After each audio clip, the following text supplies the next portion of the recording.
Ah, sure now, poor Mrs. Doyle, Sister Marguerite, is there on the train, and she's feeling really sorry for herself. You can't blame her, can you? She's been exposed in the national press. Her mother's fighting for her life. She's brought shame on her family. And the heartthrob of her life, Father Ted, she doesn't know where the hell he is. So she lies back on the train, thinking of throwing herself off it. And suddenly, this lovely young nun comes up to her. I think she was a presentation nun from Cork. And she sat with her and said, "Oh, sister," she said, "that's an unusual habit you're wearing. Denim. A denim habit with a dark denim scapula and a tail. What is that? A cross. Oh," she said, "it's the cross of St. Francis. A peace symbol, sister," she said. "And what's your name?" "Sister Bunty." "Oh, Bunty. I didn't know there was a patron saint in the Catholic Church called Bunty." She said, "Well, what's yours?" "Sister Marguerite." "And are you coming home on holiday, sister?" "No," she said, "I'm going back to the monastery." "Where would that be?" "Well, it's in Cove, County Cork." "Oh, beautiful. We've sisters in the presentation in Cove. Beautiful place, just overlooking the lovely cathedral that all the Irish emigrants built from their pennies they sent back." Lovely. And then they were joined by Sister Edwina. Of course, Sister Edwina. She was a little fire redhead from Belfast, talking really broad like that, you know. Well, anyway, Sister Bunty said to her, "And what order are you belonging to, sister?" She said, "I'm actually belonging to the sisters." "No," she said, "I'm not." She said, "I'm a member of the Teo community of St. Francis." She'd never heard of them. "Well, actually, sister, they're interfaith." "Oh, Jesus, Mary and Joseph, what do you mean interfaith?" "Well, we actually embrace all faiths. We have sisters who are Catholic." "Sure we have. Go on, go on, go on." "Are you serious, sister?" "Oh, yes, we've got a Buddhist and a Hindu. We've got some Sikh and Jewesses. And we have men and women as well." "What? You've men and women sleeping in the same place?" "Well, not in the same room, sister, but we have special separate accommodation. But that was the vision from St. Francis, to get rid of all the shite, from all this nonsense from the church. Sure, they're all killing one another. Because can you not remember, Sister Bunty, when we were all novices together years ago? We were told that if we looked at another religion, we'd go to hellfire." "Oh, Jesus, I do." She said, "it was dreadful.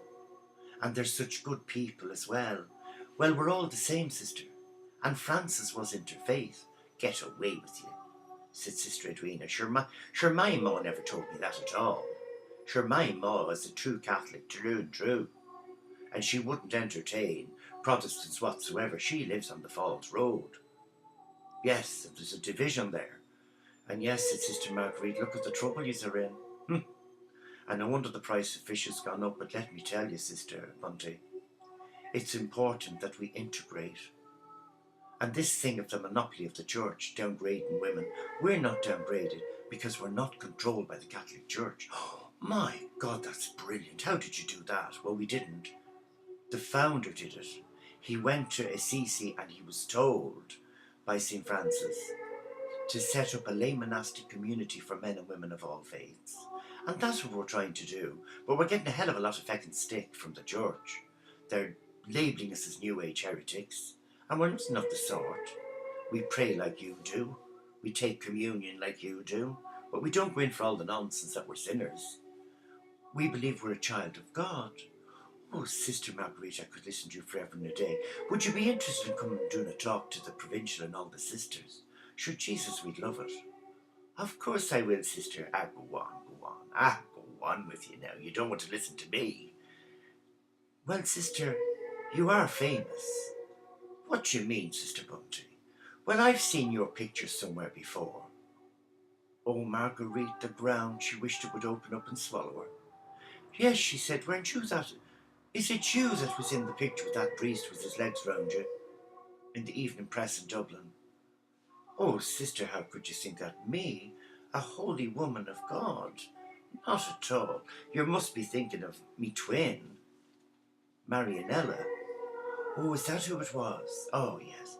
Your poor mother apparently is dying. What? I never knew that. Oh, yes, it was a dreadful shock for her. Oh, Jesus, Mary and Joseph.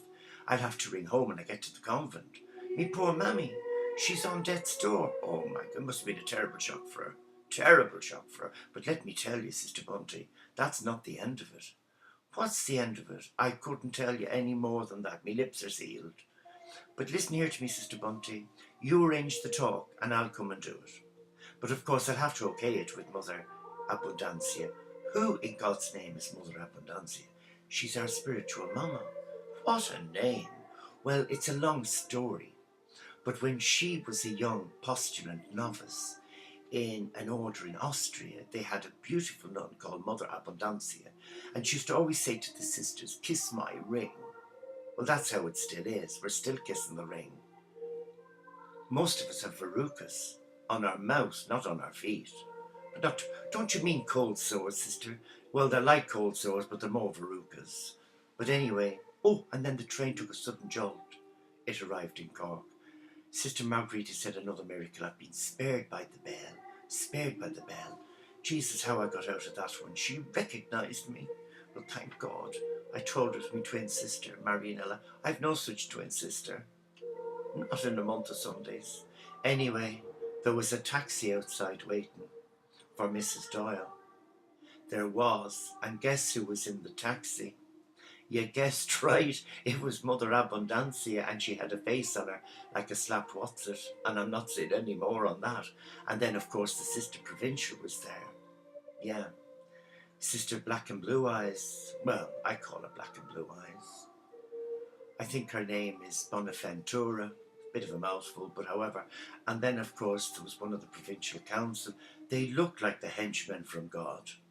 Anyway, they threw me luggage, whatever was in it, into the boot of the car. And the journey back to the monastery was like a journey to hellfire. There was a silence that it could rip you open and sew you back up again. And nothing was said, but then, of course, Sister Bonaventura decides to say the rosary for me. And I went, "Oh, sister, go on, go on. Sure, I don't need the rosary. I think others need the rosary. Poor Father Ted, she's thinking, needs the rosary, because he'll come under hell from the bishop. But not to worry." So they arrived at the cloister, and there was a deadly silence. But in the distance, you could hear the sisters in the chapel doing evening vespers. So Mother Abundantia looked at Sister Marguerite and said, "Sister, I have many things to say to you, but I shan't lower myself to tell you how deeply, deeply disgusted we are. And when we seen those photographs of you with Brother Ted with his legs round you, what were you thinking of? Mother, I've no idea. I was taken in the throes of passion. Well, now I'm making an appointment for you to come and see me in the morning, and I've set aside 4 hours. 4 hours, Mother? Jesus, that's a long time. We have lots to discuss, sister. Your behaviour of late has brought everybody into disrepute. I've got bishops, I've got rabbis, I've got imams. I've got men of God that I've never heard of ringing me to say, what on earth is going wrong with your order, the Teo community of St. Francis? I'm getting the impression, Sister Marguerite, that we're an order that's given the impression for a good, forgive me, shag is what they say in the modern world. God forgive me and clean me mouth out. St. Joseph, pray for me. But I'll say no more to you, Sister Marguerite, but sleep on it. And I want you to do some serious thinking, because tomorrow is D-Day for you. Yes, sister, you're going in front of the firing squad of the community, and they're going to deal with you, because you're a wild one, you are, sister. I seen it coming when I looked at you when you joined us, and I thought, maybe, but my worst nightmares come true, sister. I don't know what to do with you. Whether to send you to Africa, but then I'm afraid you might end up falling in love with the chieftain and having 101 different black babies running around for our sisters to take care of in the mission station. No. To be a hermit, forget it. You climb the walls.